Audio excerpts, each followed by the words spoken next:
What if there was a way for your thoughts, your words, to be sent into the future and to be understood and appreciated by someone anywhere on the planet?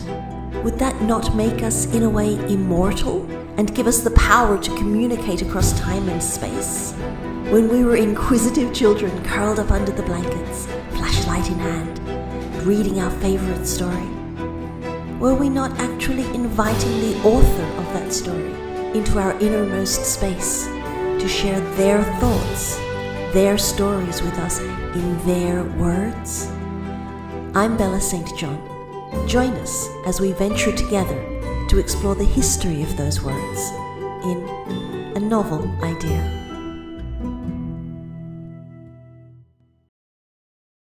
Well, I am here with the amazingly wonderful and such sweet person, Mr. L.J. Martin. How are you, my friend? I wonder if you can see the red. You make me blush. I'm great, thank you.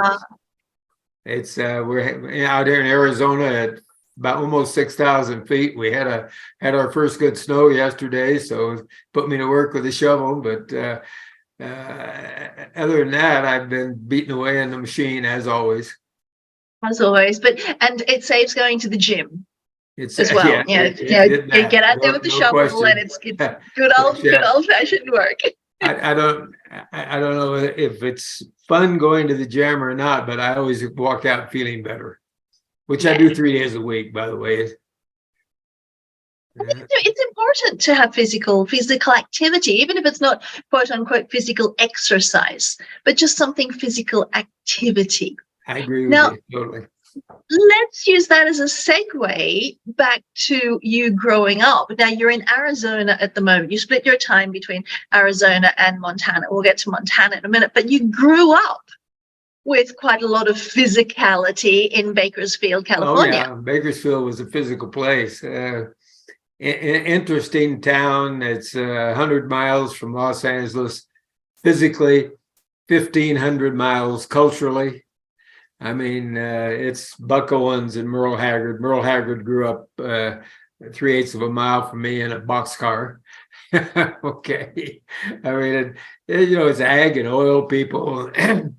It was a bunch of rough folks when I grew up, but good country people that had great morals, and it was a nice place. So what was life like for you growing up? Well, I grew up in county housing.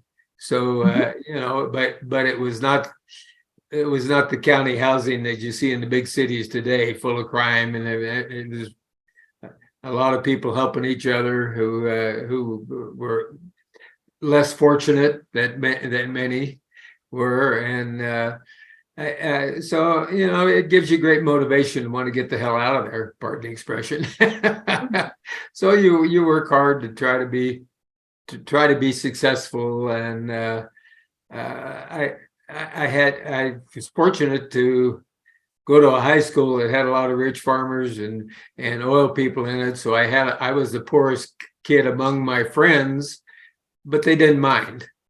Mm-hmm. I drove an old car, they drove brand new Corvettes. But again, that also gave me something to aspire to.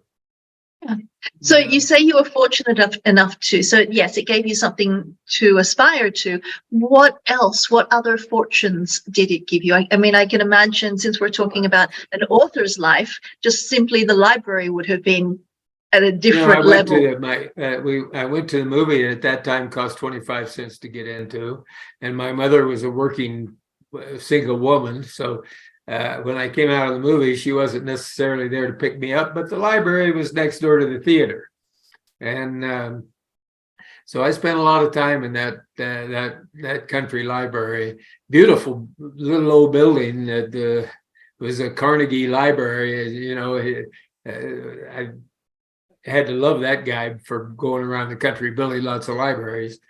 And, I read everything from there on through high school, particularly. I read every bit of fiction that I could get my hands on. I ended up reading Steinbeck and Mickey Spillane and all the exciting writers of the time. Louis L'Amour, of course, in a big way. Louis Louis wrote 30 of his books about 25 miles from where I was raised, up in a little old canyon and there. So that was kind of a motivator too.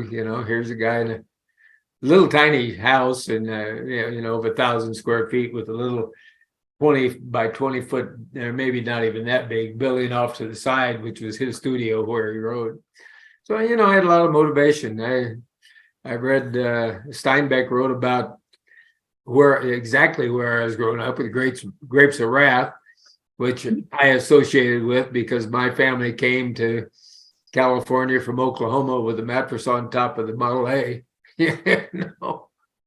And that was a lot of folks did that into that town and became very, very successful there because of the opportunity, particularly during my first years. I was born right before the Second World War started, and at the end of that war, when the big boom came to America, a lot of these people who had nothing when they came there made a lot of money and were very successful. So, reading those books, did you have a notion then that you wanted to write and to be an author? It's my belief that all writers come out of readers. I mean, that's where it begins. And I later on in life, when I was about 25, I decided I wanted to write, and I wrote 4 or 5 chapters and decided I hadn't lived enough to really know what the hell I was talking about. So, and I was raising 4 sons at the time, so I had time constraints, needless to say. And so I set it aside until I was in my 40s, and I made a little money. I bought a boat. I went to not Marina Del Rey, but Dana Point, which is named after Richard Henry Dana, who wrote 2 years before The Mask. And I read that book and thought, there's the basis of all the research I need to write a novel about a kid that leaves the East Coast and comes to the West Coast on a hide, horn, and tallow ship. And I always loved history. So, and the San Juan Capistrano mission was right there. It was just perfect setting. And I started writing a novel. I had 2 of my boys. Had been divorced now for a little while. I had 2 of my sons on the boat with me. And every time I finished a page, they grabbed it out of the printer and read it. And if I laxed getting back to writing, they said, "Hey, Dad, what happens next?" And I really credit them with me finishing my first 500-page manuscript. I This love did not it. And sell, so, by the way. That also motivated me to write another one. that was Shadow of the Mast, and that was Shadow of the 87. Mask. Yeah. So time frame approximately from when you dug out those old chapters and restarted writing through to actually having the finished published book in your hand? Well, that was about 77 or 8 or something like that. And I was coming back and forth to Bakersfield, and my now wife had read that manuscript and corrected it for me. And we got, and it still didn't sell, but we got married. And after the honeymoon wore off, we started writing another book. She looked over my shoulder and said, "I can do better than that," and has. And so I sold my first book in about 87, I guess. And she sold 6 weeks before I did. And luckily, I sold 6 weeks after that, so I could sit down at the same table with her. Yeah. Nothing like it, like a bit of competition there at the dinner table. She was smart enough to write for women. If you want to make money in this business, women read 85% of all mass market fiction. So she has done very well in her career, 25 times in the New York Times bestseller list, and done fine. Well, I've been meagerly writing for men, but enjoying it. Writing what I know, what I understand, what the language that I can speak. So do you have a particular process that you have for writing your books? Because you've written and published quite a few, and we'll get onto that in a second. But your general process, do you have one? I'm, she'd say scatterbrained. I say eclectic interests. But so I'm always doing 2 or 3 things at the same time. And but when I write, if I want to write a Western, now I don't do it so much as I did to begin with, but I read every journal, every diary that I could get my hands on. And if you wonder how people get ideas what to write, all you got to do is open your eyes and look around you. If you want to write contemporary stuff, read the paper, which I collected old papers, by the way, and they also tell you a whole lot. If I'm going to write about 1873, I see if I have a newspaper from the time. You can also find stuff online, of course. It was published at the time. If you want to know how somebody committed suicide in 1873, all you got to do is grab a newspaper. If you want to know what the trains and steamboats arrivals and leavings were and their proper names, you're, again, if you want, going back to writing, if you want people to believe and be entertained by your fiction, make them believe it's fact. And you do that by doing accurate. A guy who I don't particularly admire, but he was very successful in what he did, a guy by the name of Adolf Hitler, said, write 3, make them believe 3 facts and they'll believe your 4th lie. Okay. And fiction is, after all, a lie. So you gotta pepper it with facts, and entertaining facts, helpful too. People, the nicest compliment I've ever had in the writing business to me was a high school history teacher who said, "My students learn more California history from your Rush to Destiny than they do from their texts, and love doing it." Yes. I thought that was a great compliment. Yes, and when you mentioned as well about fiction is really just made up, but based on fact as we know it. I mean, how many things do we consider fact now that once upon a time were different, or once upon a time the world was flat. That was a fact. Absolutely. Of course, if you sat down on the beach and watched a sailboat coming at you, and the first thing you saw was the top of the mast, you started wondering if this world really was flat. Yes. But that's one of the beauties, I think, of fiction. And I've written in both arenas, and I've left nonfiction behind predominantly from the fact that I think the only truth really is fiction. Because we create our own thoughts, our own paradigms around that. I've often envied science fiction writers because people can't criticize your world. You're creating a whole new world. In contemporary, if I want to write about Chicago, somebody's gonna call me up and say, "Hey, that street, that's wrong. Those 2 streets don't join." Or I once wrote a Western and had a guy write me a letter and said, "Mr. Martin, that cigar was not invented until 3 years after." Yes. There's an expert on everything, particularly the West. I mean, you put the wrong gun in a novel, you're going to hear from 10 guys who are experts. Yeah, but I think from my perspective as well, I think that's one of the, I don't know, it's one of the real joys of writing something, historical fiction, is that that you've written something that is historically as accurate as you can make it, even if 95% of the people don't know that. For instance, in one of my pieces, I wrote that so and so just drank out of this brown enameled mug.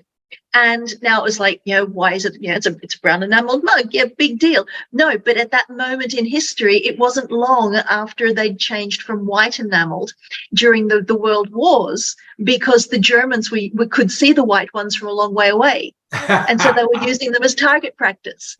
So for me, it was just this tiny little snippet that I could put in there, hoping that some historian would go through and read that and just smile. One of the funniest was my wife is sitting at her desk in Montana, looking out the window, and this lady emails her and said, "You had these horses laying down in your book. Horses don't lay down." She's looking out here, two of our horses laying down, enjoying the sun. She was able to say, it's too bad she didn't send him a picture. That, strangely, I'm looking out the window at our horses and they're laying down in the sun right now and enjoying it. Yes.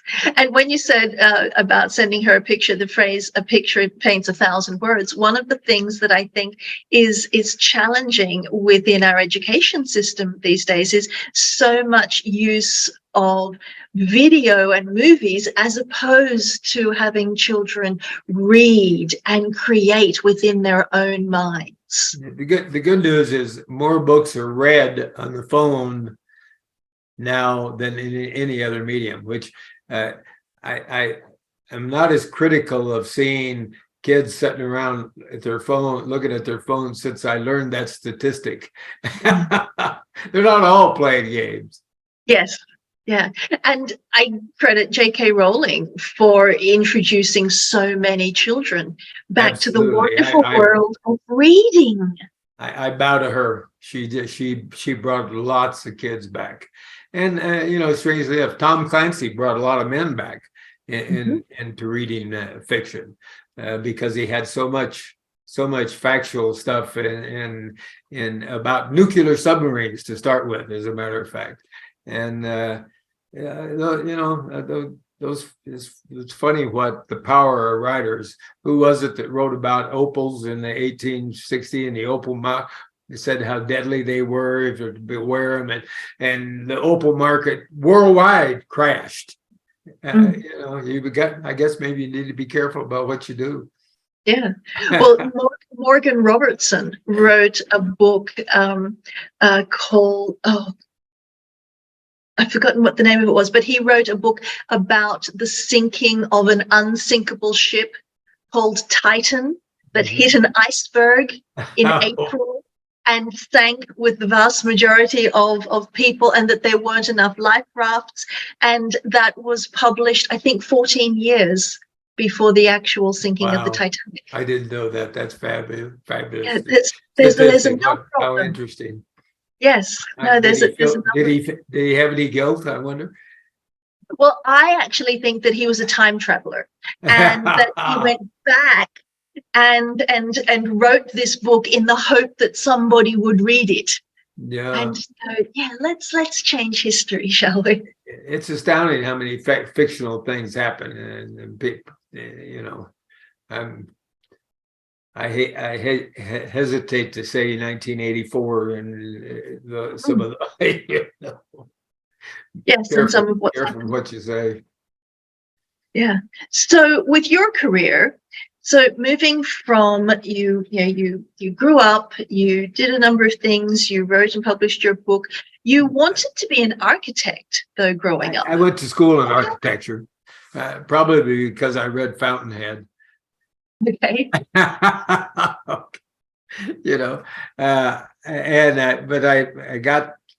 I got hired out of school in my junior year by a guy I was working for, because I had to work while I was going to school. I had to pay my own way.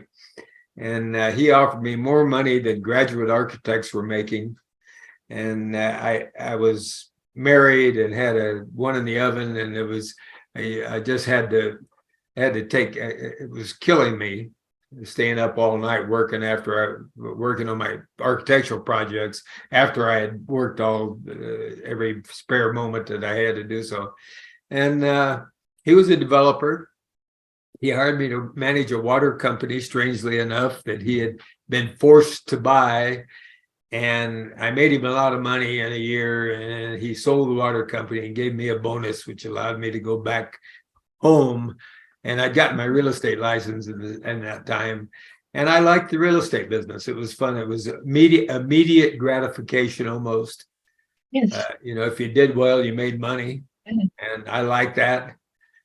I probably in my whole life worked for somebody else 3 or 4 years at all that time. And I enjoy being my own boss. I enjoy working like you do in the writing business.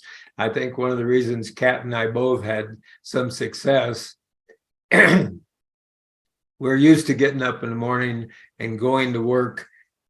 We're used to not having a paycheck. We're used to having to put your head down and your tail up and working, whether it was going to sell a piece of real estate or going to sit down at the keyboard and pounding away. Good work ethic helps. We couldn't afford reader's block. I tell people reader's block. You obviously don't have a house payment. Yes. And I say, hey, sit down and start. Now's the time for all good men to go to the aid of their country, start typing, and eventually you're gonna. You got the blood flowing, and eventually you're going to get into what's productive for you. And even if it's not good, you can rewrite it. Yeah, so, yeah. Writing And you were rewriting. Yeah, you were mentioning newspapers earlier. One of the suggestions that I give to authors if they have the dreaded writer's block is go to an online newspaper archive, pick a date. It might even be the date that you were born. Go and scan and find something and then rewrite the history of that. No. It's something as little as Mrs. Smith is holding a bake sale. Yeah. Well, start writing. Mrs. Smith held a bake sale, and this is what the weather was like, and this was just to start with something. I preach conflict in every scene.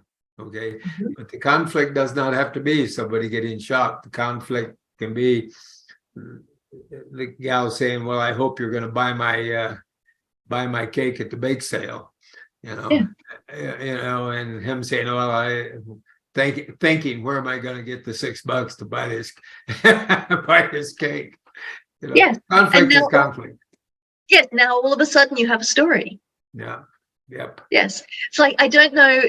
I will look it up and put it up on the screen. But who said, the cat sat on a mat is not a story. The cat sat on the dog's mat is a story. Absolutely. You got a conflict.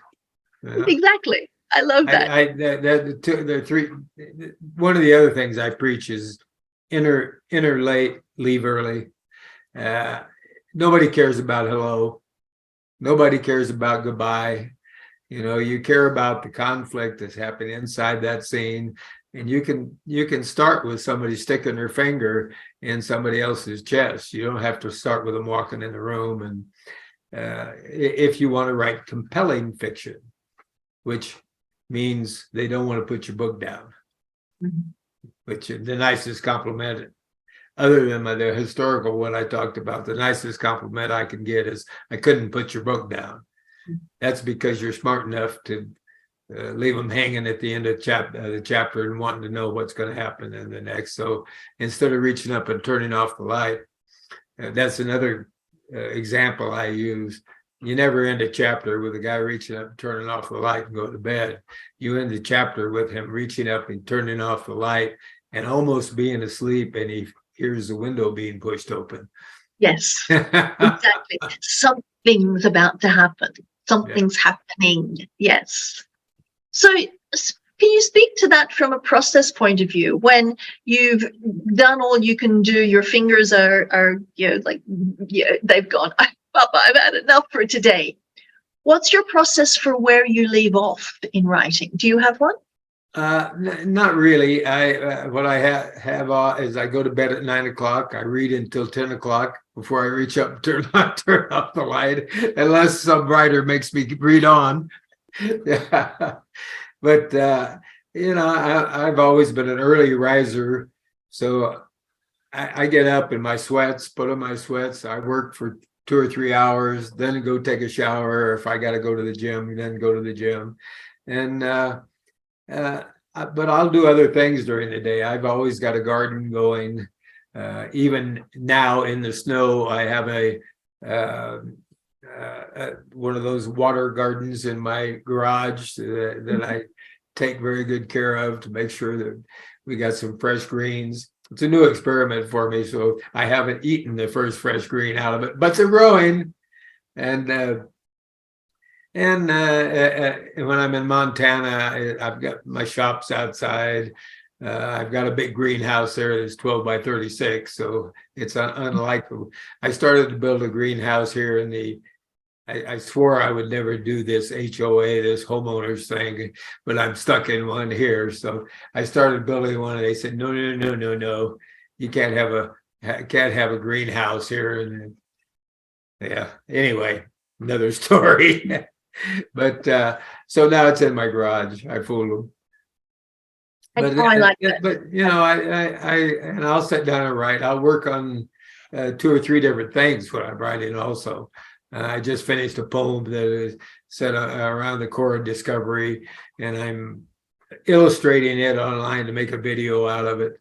And I'm working on another contemporary, Blood Red Retribution, which is the 11th in my series of thrillers, and working on the next film for based on one of my novellas, which novellas lend themselves to film because you've only got an hour and a half to tell your story in a film. But as you said, pictures worth 1,000 words, and therein lies the difference between the disciplines of film and writing.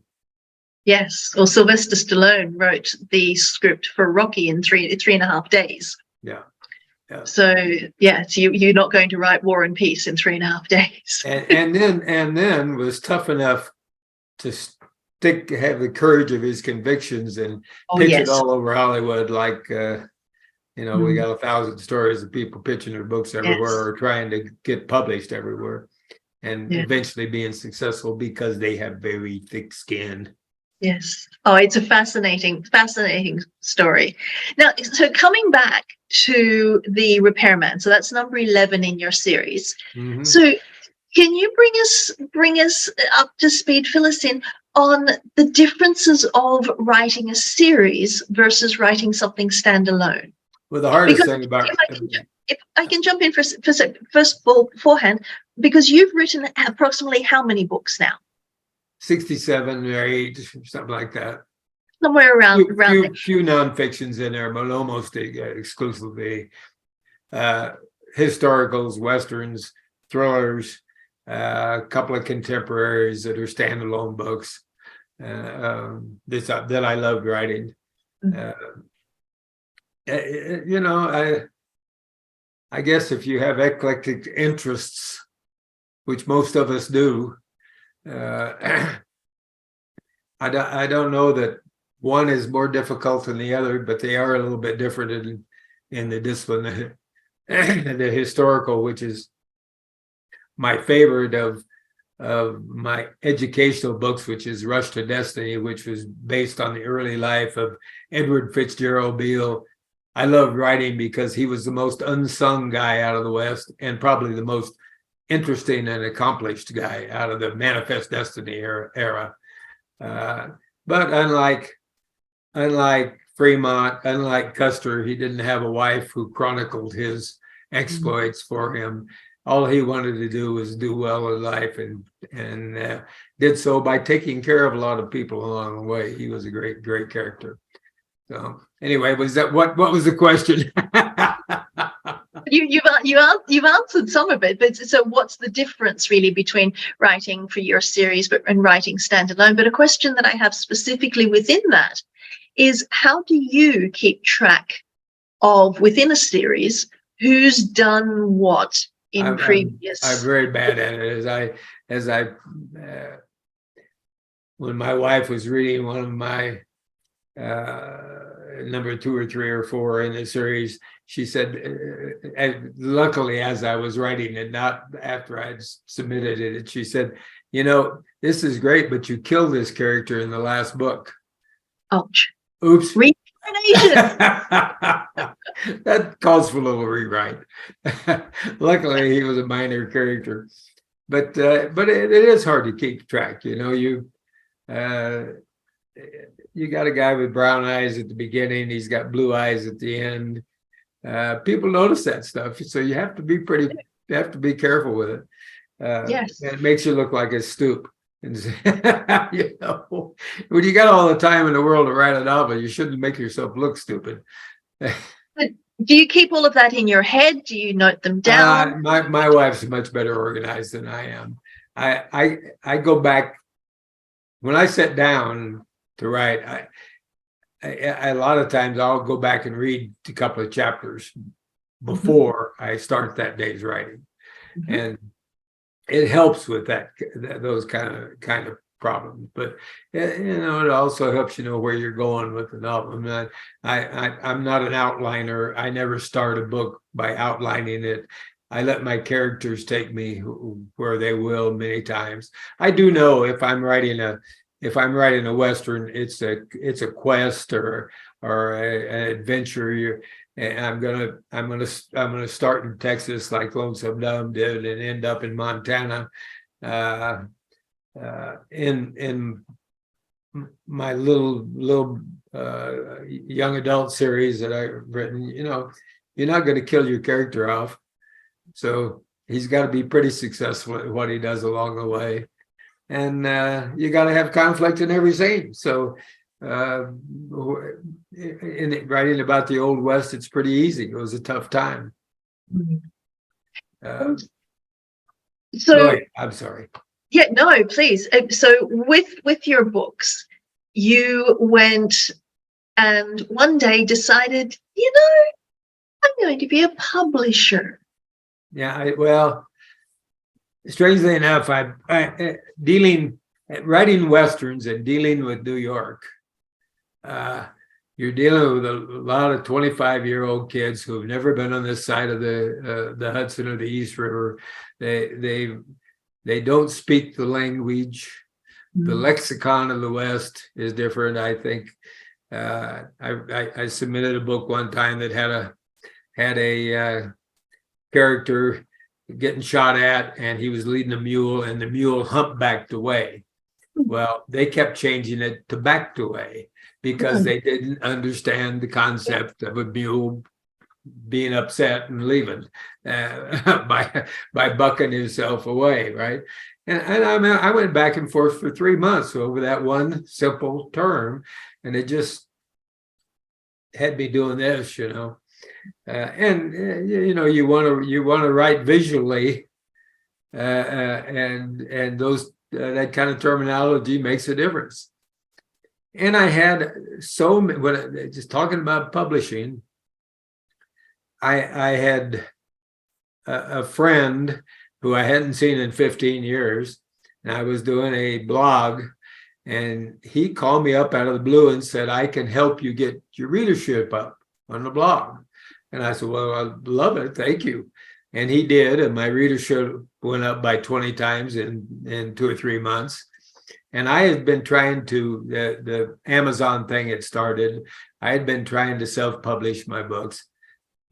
Getting them formatted, getting them up, and getting a cover on them is the easy part. Okay.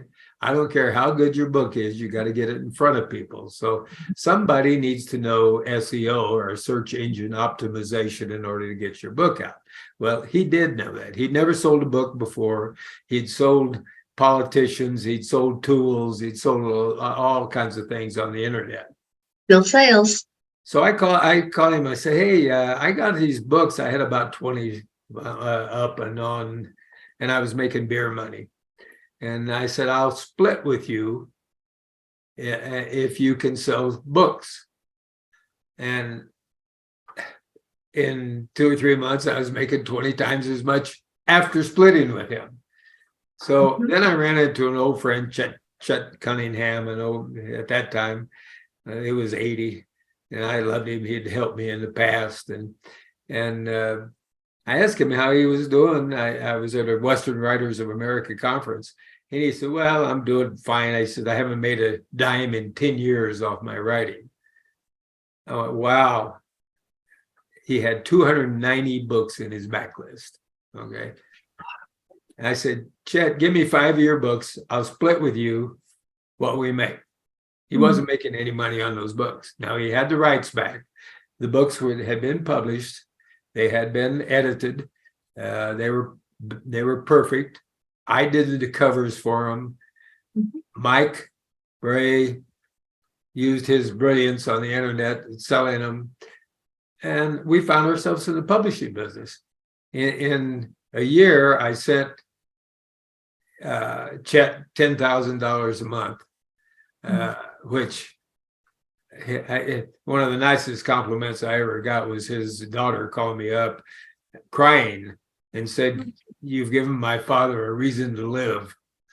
Now, what kind of a nice, it had me in tears. Yeah. Okay.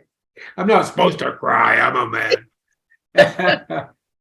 But, and then in a year, we had 35 writers. A lot of guys who weren't making much money off their writing anymore. And we were sending them nice fat checks every month and making money at it. So, Yes. and 2 guys out of their bedrooms at home, their home offices, putting out as many books as those folks in the 20-story buildings in New York. That just tickled me to so much I couldn't even begin to tell you. I sold out after a few years, and Mike went on to last year being named as one of the Forbes top 500 fastest growing companies, which is pretty complimentary. Absolutely. Good concept we had to start with, and he's a brilliant salesman. Yeah. Now, speaking of being named, Wolfpack Publishing, by the way, which I didn't mention. Yes. Speaking of being named, you've just got notification that you've received quite the accolade, sir. Yeah, I'm still about that, because like I said, I've never been one to stick my work out for awards or look for pats on the head. I've always kind of judged it by how accepted I was by the public. That was my real reward. But this Will Rogers memorial thing is medallion is a lifetime achievement award is what it is. It's pretty complimentary to this little country boy.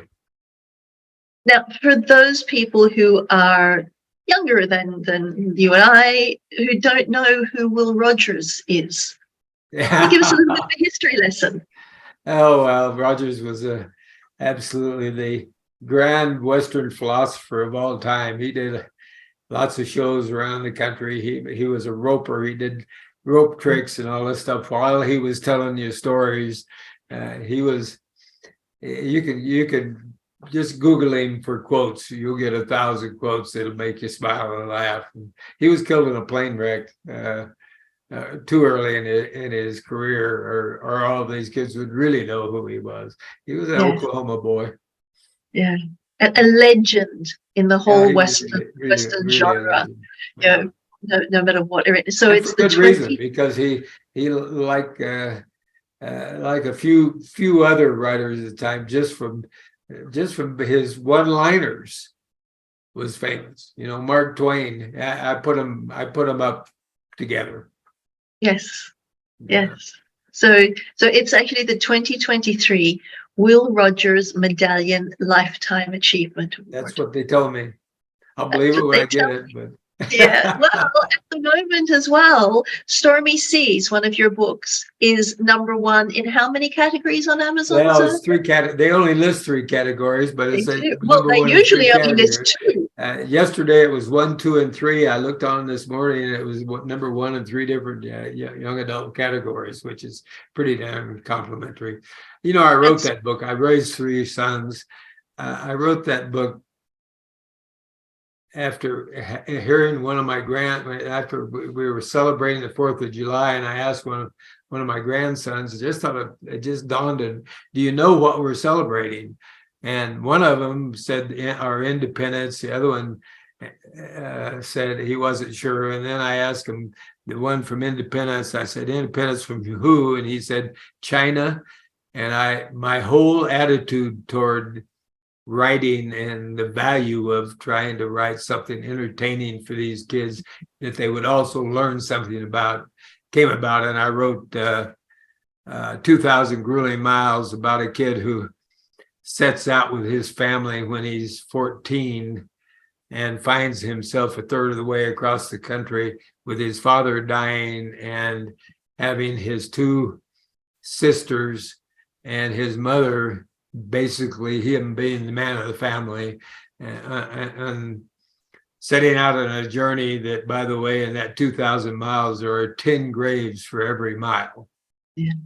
Okay. I mean, it wasn't like being able to walk to school a half a mile and complaining about it. You know, yeah. And I think it rang home. Maybe with a lot of kids, maybe with a lot of parents. Maybe a lot of parents are buying it for their kids.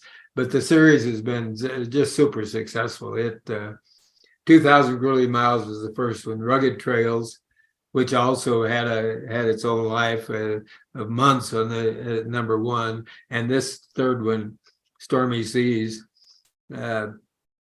is just doing phenomenally well. You know, I thank Mike Bray, who is still publishing me, and the team at Wolfpack Productions. They can drive your book to number 1 for a week or 2, but then you better have word of mouth. Yes, because it's not going to stay there unless you've got people reading it saying, "Yeah, hey, you ought to have your kid read this book, or you ought to read it yourself." You know, it's exactly. Which means it's better be compelling. Yes. And your books are, and we mentioned the repairman in your series earlier, and you also mentioned Tom Clancy. There's a quote about one of your books given by Robert Vaughan. The action and adventure rivals the best of Tom Clancy. And I have to agree with him. Well, that's sweet. Thank you. Clancy, you know, he never would have heard from Clancy again after he wrote The Hunt for Red October.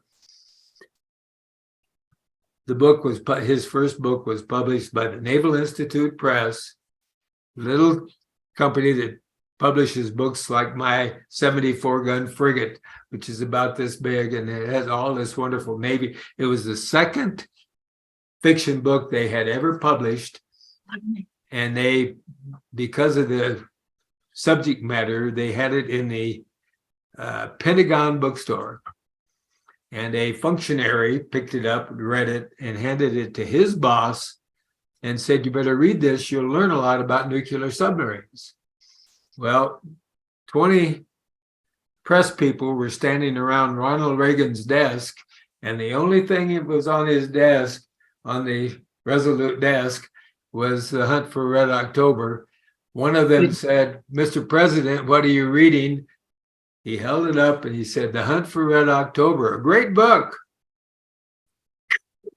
You can't get a much better endorsement than that. No. He'd made, I don't know, a $5,000 advance on that book. Needless to say, his next book, he got a little more for it, and he sold the movie rights for $1 million or $2 million for The Hunt for Red October, right? So, well, you know, it's a fickle business. And I can tell you story after story about writers. That was actually how I found out about the novel. I first saw the movie. Yeah. And then because a lot of times if I've seen a movie that's based in some way, shape or form on fact, I like to do some digging and see, first of all, if it is based on fact, but also if there is a book to read.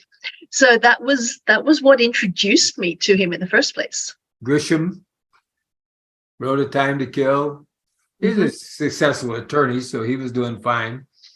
Slept that book out of his trunk.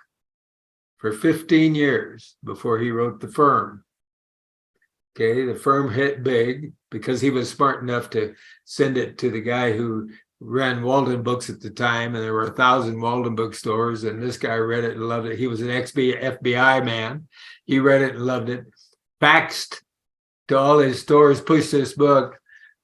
2 weeks later, you saw it. Every other person in the airport while they're waiting for the plane was reading The Firm, and he sold the movie rights to A Time to Kill for over $1 million. It was rumored $2 million. Okay. Yeah. Fickle business. It is, and we don't even have time to delve into all of your filmmaking, although I will suggest that everybody checks out Eye for Eye trailer because it's on YouTube. But we don't have time to delve into any of that because I have some it was fun. We'll do it again. We have to. So I have some final questions to wrap. So short, sharp answers, please, sir. What is the most important lesson you have learned in your author journey? How much fun doing the research is. Yeah. And you got to be careful. You find yourself doing research instead of writing. Yeah, I suffer from that. I get, it's yeah. Please describe yourself in 3 words. Geez. Dedicated, I think, is 1 word. That's probably enough. Dedicated, and dedicated. I'll accept that. You're hosting a dinner party, sir. You're taking 1 seat. You have 5 vacant. You can invite 5 authors, living or dead. Who are you inviting and why? Oh, Dickens, for sure. Maybe Sidney Sheldon. Maybe Wilbur Smith. I'm trying to get a woman in there because I read a lot of women's writing, but Mary Higgins Clark and today's Taylor Sheridan, okay, who has just done some amazing work with his historical series and Yellowstone, and got to be a fascinating guy. I have a friend who knows him, so maybe one of these days I'll get to sit down with him. Yeah, invite him to dinner. There you go. We're in Prescott now. Prescott's a funny place. If you're not going here, you don't come here. There's no freeways going through or anything. It's a destination place. What is the best piece of advice that you can give to an author who is just starting out on their author journey? Finish your book. Nobody gives a damn about 2 chapters. You're brilliant, unless it's so brilliant it's beyond belief. Your concept, everybody starts a book. Nobody finishes them. Okay, so if you get it to the end and then you lay it aside for 2 weeks, go back and rewrite it, and then present it. And whatever you do, don't be disappointed. One day, my first book that went out to an agent, we had an agent, my wife, because of my wife, I got a letter that said, "This book has no redeeming value." Well, needless to say, even as tough as I am, or think I am, I spent the night with a pillow over my head, right? The next day I got a letter that said, "This guy is going to be the next Louis L'Amour." Same book. Yes. Okay. Yeah. So you got to have tough skin. I really believe that there are more great books on garage shelves or closet shelves than have ever been published because somebody got a negative remark on their book and never sent it out again. Yes. Or didn't send it out in the first place. Yeah. Even leaving writing completely aside, no matter what it is, if ever I feel, like a criticism or a negative, thing my way or whatever, I actually reflect back to J.K. Rowling and the number of people who said, "Terribly sorry, this isn't going to go anywhere. This is terribly sorry." Every writer. Danielle Steele, which is one of the most successful writers in the business, published her first book. Next 7 were turned down. Yes. Yeah. So there's plenty of examples to keep you inspired. So last question, sir. seriously, I could sit here and chat with you, have these fireside chats all day. One day we're going to have to do I it could when do we're it. physically in the same location in front of a fire with a good bottle of wine or two. So, Or three. final question. What do you hope is the legacy that you leave the world as far as you being an author? I hope they're entertained first, and hope secondly they're educated a little, but mostly entertained. Yeah, I love it. Mr. L.J. Martin, it's been my absolute pleasure to have this chat with you. Thank you so much. I truly feel honored. I wish I were in Florence or someplace where you were, Bella, so we could share that bottle of wine. We'll do it someday. We will, my friend. All right, you look after you. Take care. Ciao. Thank you. Bye-bye. Bye.